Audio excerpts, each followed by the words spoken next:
Hello, and welcome to another episode of On Target. I'm your host, Zuri Linetsky, and this is a Eurasia Group Foundation production.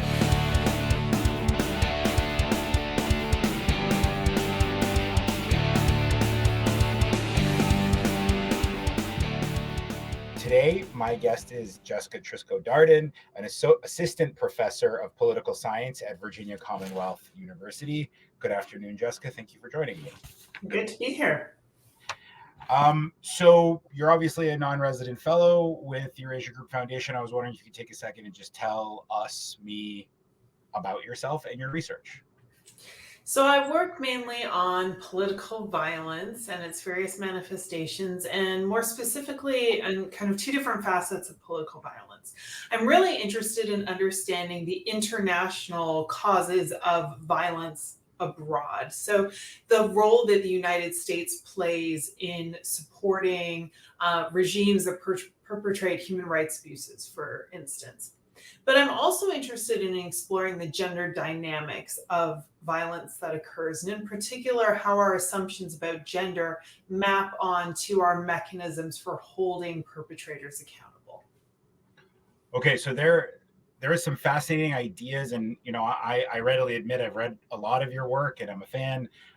So I think there's something I want to start with, which is assumptions about gender. So obviously, you're an expert in political violence. Let's begin our conversation with what are the assumptions around gender and political violence? Yeah, I think what we've seen come out of institutions like the United Nations and its gender, peace, and security work is this idea that women are natural peacemakers, that women are better at solving conflict just by dint of their gender, the very fact that they are women, that somehow women are cognitively wired differently, have different hormones and different ways of thinking about the world. And we see this echoed in a lot of talk of leaders as well, that somehow women leaders made it through the COVID pandemic better than their male counterparts, had better outcomes for their countries, etc. Except there's no actual factual basis for any of these presumptions. There's no evidence that women are by nature better leaders. Just as there's no evidence that by nature women are less violent. I think that we don't take into consideration a lot of the political opportunity structures that drive individuals' participation in political violence or wartime violence. And we also don't really consider the way that societal norms either constrain or enable acts of violence as well. So I know that your book, Insurgent Women, talks about Ukraine, which is pertinent because obviously there's an ongoing war in Ukraine. And so I was wondering if you could talk about the role of women in Ukraine historically, or how the role of women in conflict in Ukraine has evolved over time. Yeah, and I think this is a really pressing question because a lot of the contemporary media coverage of this conflict looks at women in two ways, right? Women are heroes who are standing up to defend Ukraine, and this is exceptional because they're women. And then the other narrative is that women are being victimized in particularly unique ways, that they're victims of sexual violence, they're being raped by Russian soldiers. But of course, men also experience sexual violence. It's not exclusively women. And so I think we can kind of unpack both of these gendered frames. And the first, I would really point to the fact that women have historically been active in all of the conflicts that have shaped the future of the current independent Ukraine.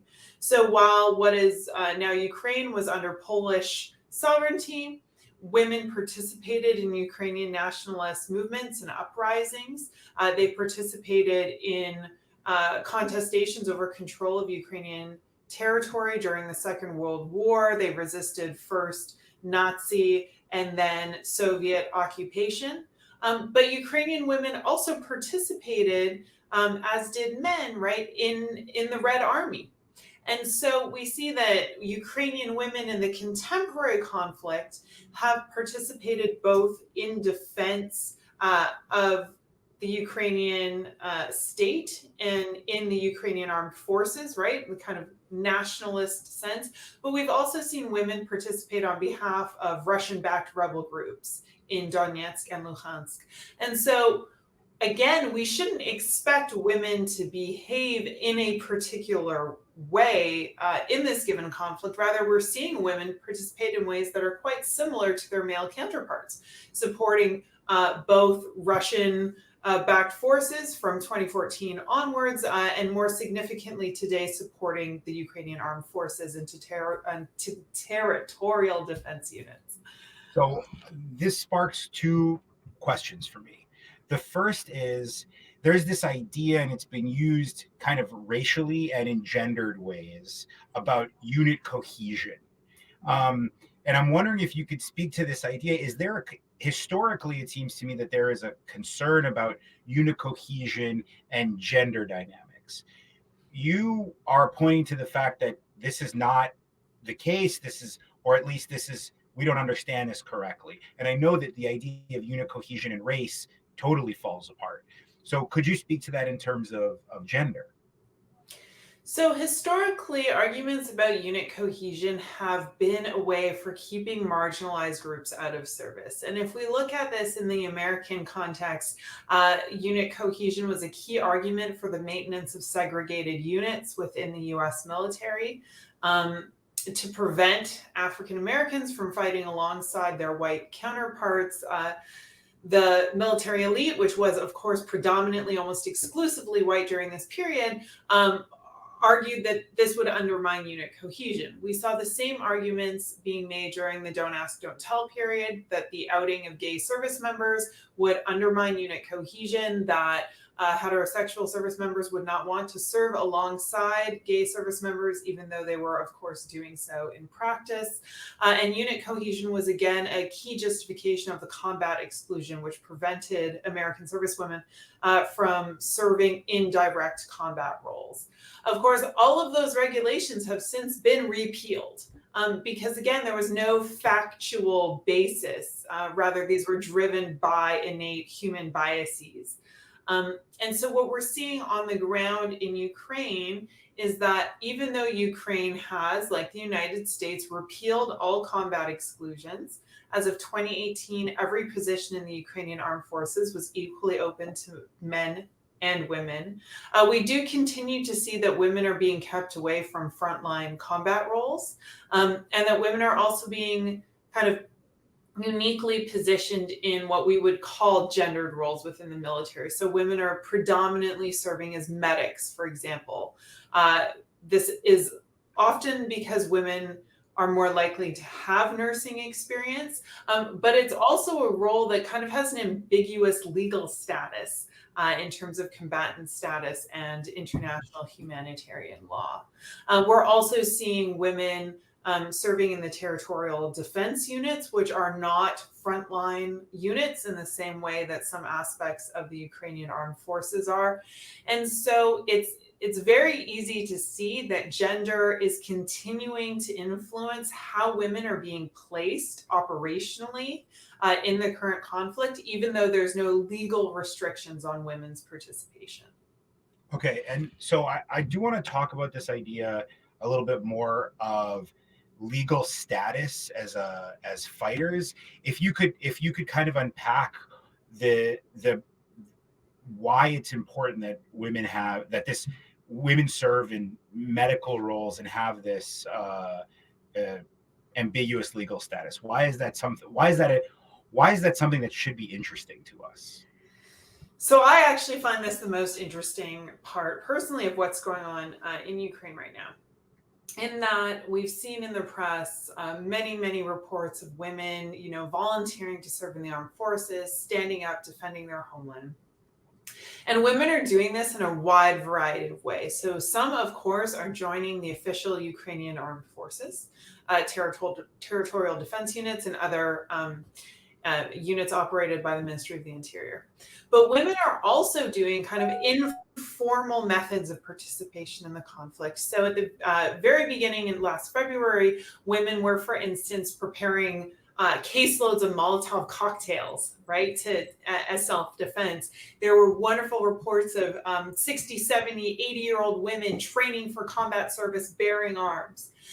And this is really important because each of these different functions is governed, regulated by international humanitarian law differently. Right? So if a woman is bearing arms and identifying herself as a combatant, saying, I'm here to fight the invading Russian forces, then under international law, that individual should be considered a combatant, not a civilian, right?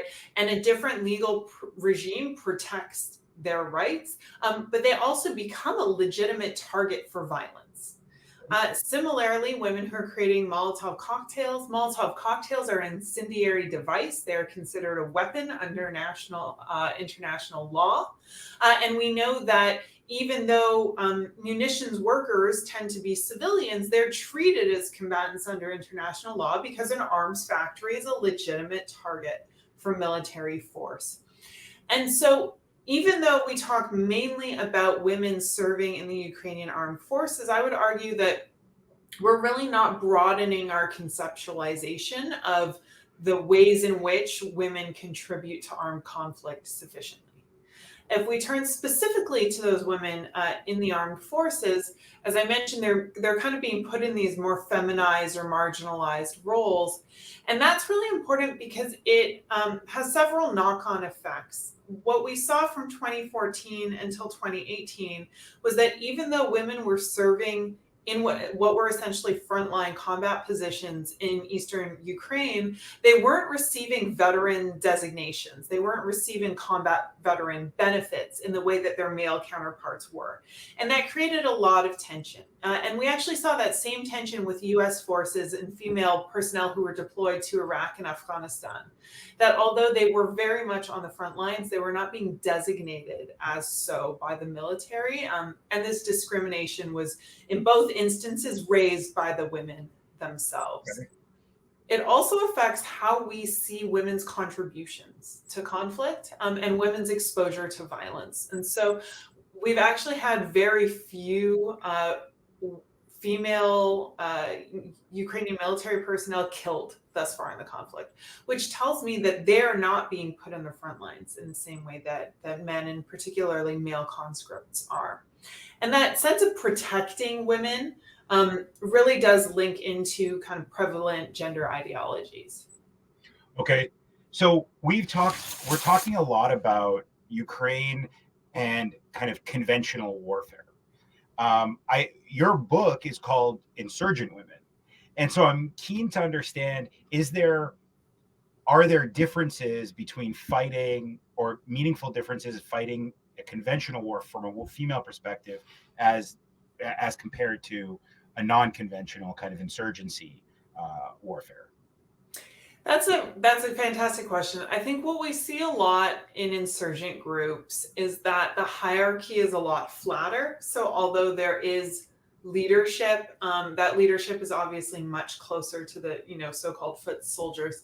And what we see in many, though not all, insurgent groups is that ideology really matters. And many insurgent groups, particularly those with a Marxist tinge, actually really actively adopt gender egalitarian platforms that advocate for women's recruitment, participation, and in some instances, which create or preserve a leadership role for women within the organization.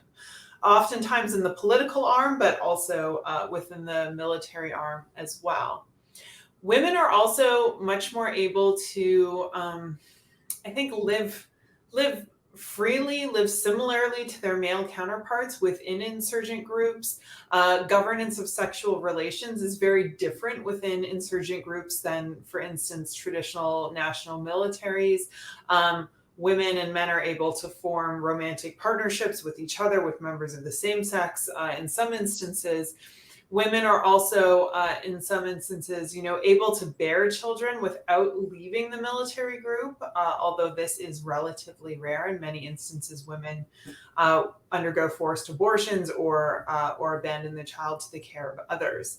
And so I think that membership in an insurgent group really impacts women's lives in different ways.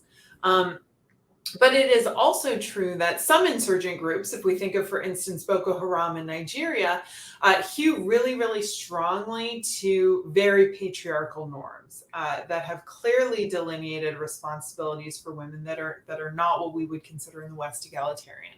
And so I think there's a lot more variation amongst insurgent groups than there are within national militaries, which, at least in the case of NATO member countries and aspiring NATO member countries like Ukraine, have very clear gender policies, which say women should be allowed to serve on an equal basis with men, that we have clear target goals. We'd like at least a quarter of the military to be female, if possible, that have, policies in place regarding sexual discrimination, even though those policies are rarely followed. And so we do see kind of emerging norms for how women should be treated within national military organizations, and we see kind of much more disparate outcomes amongst insurgent groups. So maybe this is the wrong question to ask, but who are the top performers in the conventional space and in the insurgent space when it comes to egalitarian fighters? So I would imagine it would probably be someone like the Tamil Tigers would have like a large female proportion of its fighters. Or in your experience, in your research, what are the groups that stand out to you, and what are the countries that stand out to you as doing well in terms of being equal? Yeah, and I think well is really subjective too, right? And so we can point to groups like the Tamil Tigers, like the Maoist insurgents in Nepal, like the FARC in Colombia, or the ELN in El Salvador, that had relatively high levels of female participation, right? So between 15 and 30%. It's very difficult to pin down actual numbers, in part because these conflicts lasted in some instances for multiple decades. Women moved in and out of the group. Membership numbers changed dramatically over time. So we kind of have loose senses of how many women may have participated in these groups, most notably as a kind of proportion of overall strength, right?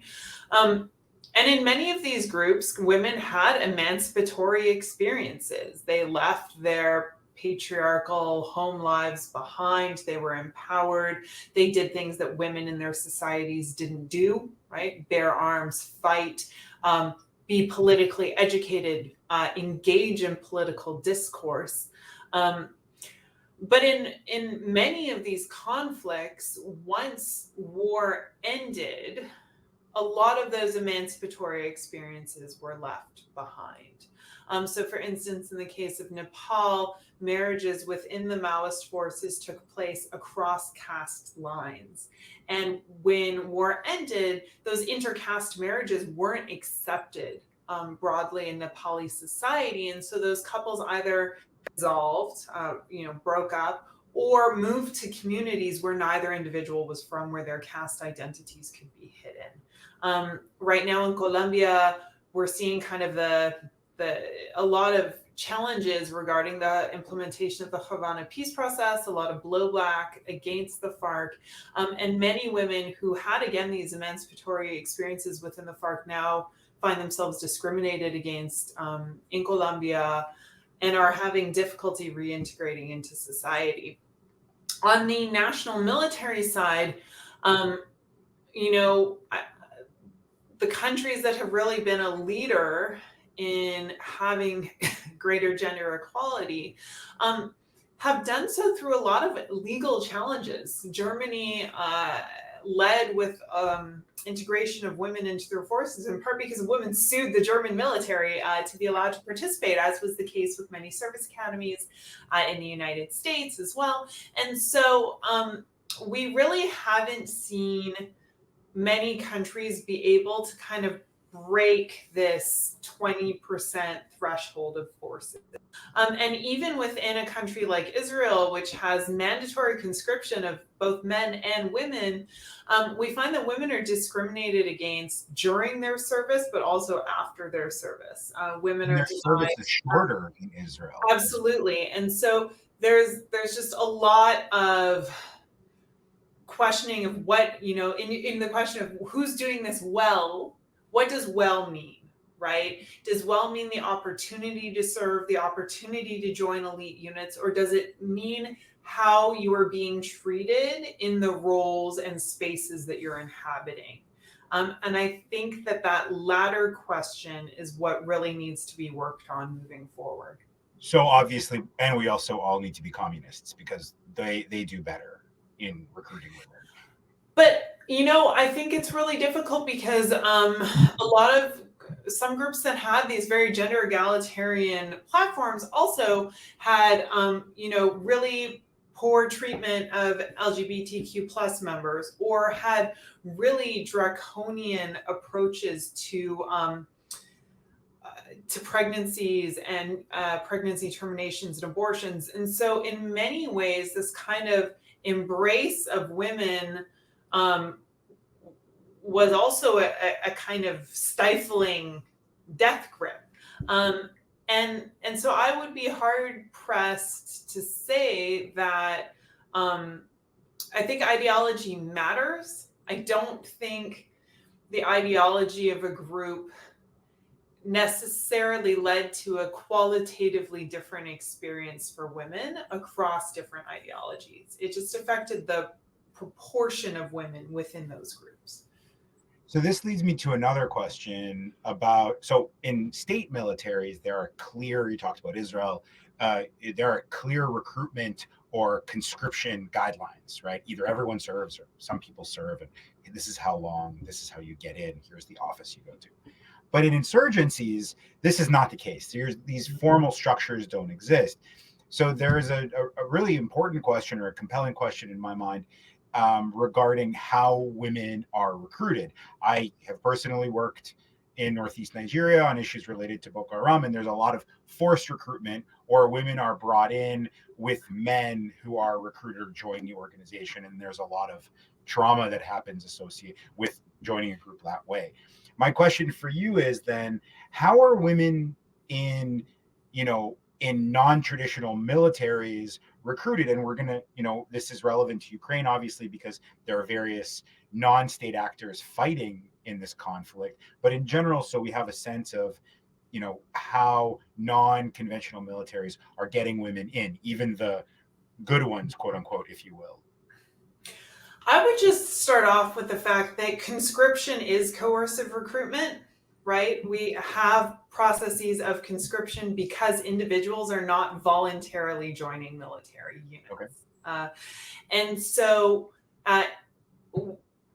the idea of kind of forcible conscription being fundamentally different from a more legalistic process of conscription, I would just kind of red flag that.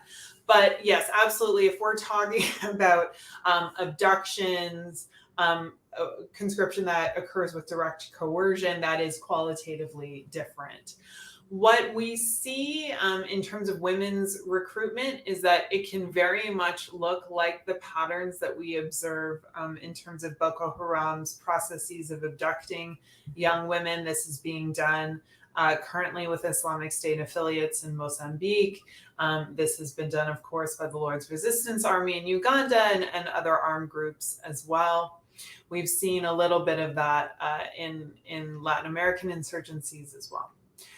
But there are some other pull factors that I do think affect women differently, and not just women, girls as well, that affect females differently than males.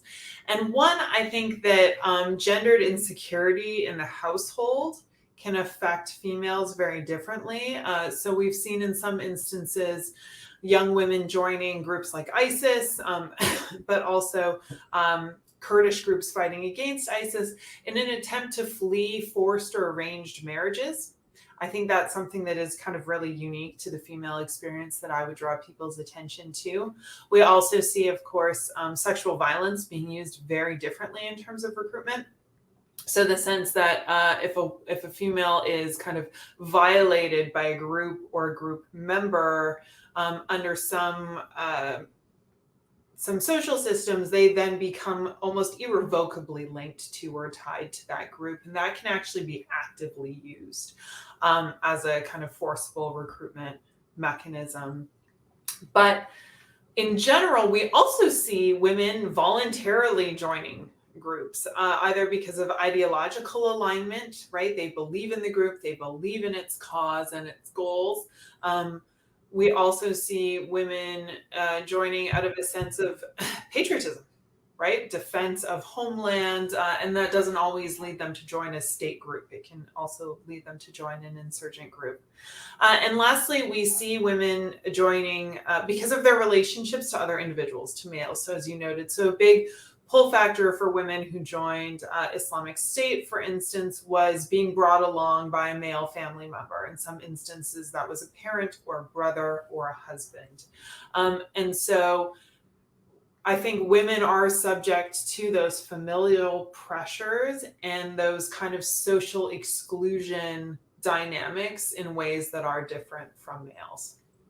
And then, of course, we haven't really had a chance to talk about the PKK in Turkey, where it all falls apart, where apparently everyone is joining because there's life there is just awesome. I think I probably have the wrong read of this, but the reporting on the PKK is fascinating.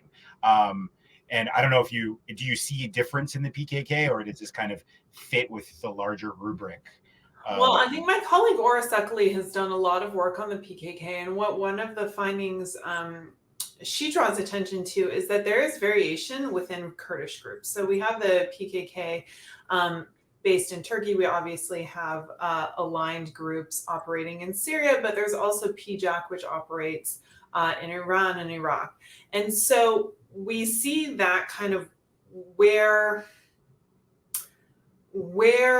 Kurdish groups are organized along different familial or clan lines, we see different kind of behaviors arising. And so I think that there are some contextual factors with amongst Kurdish groups that get missed because the PKK is the most prominent and most dominant, and has explicitly adopted in its founding that there would be a male head and a co-equal female head. And so that is very, very unique in terms of armed group structure.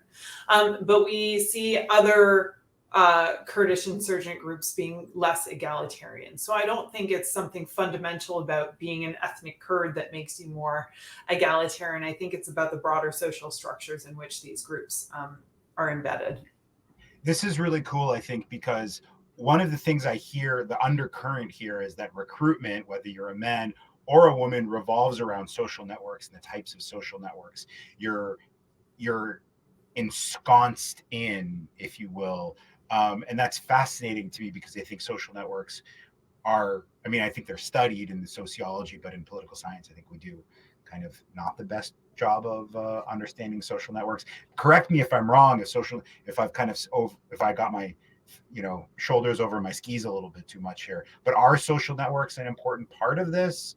Are they things that researchers are focusing on when looking at women being recruited into or joining or being recruited or coerced into these organizations? Yeah, absolutely. And I think we also have to keep in mind how social networks interact with gender ideologies and political opportunity structures, right? So your network, who you're friends with, who your family members with, right? Who you go to a religious organization with, all of those things are shaped by gendered relationships as well, right? So maybe you only go to school with other women, right? And not males as well. That affects your social network, right? If you're not interacting with males outside your family on a regular basis, that constrains your social network in certain ways and perhaps directs you to engage more on the internet with individuals of another gender than you do in your regular life. But they're also interacting with kind of opportunity structures that allow people to leverage those social networks for kind of material or other benefits, right? So some individuals can leverage their social networks and get into prestigious universities and get great internships, right? And others find them subject to recruitment into gangs or armed groups because of the social networks that they're part of. And so social networks in and of themselves don't tell us much without that broader kind of social context, political context that help us understand how they're situated and how the individuals within those networks do or do not have agency. So for instance, if you're attending school, right, we consider that a great opportunity. But if you're attending school in a very, very insecure environment, it makes you at higher risk of recruitment into violence.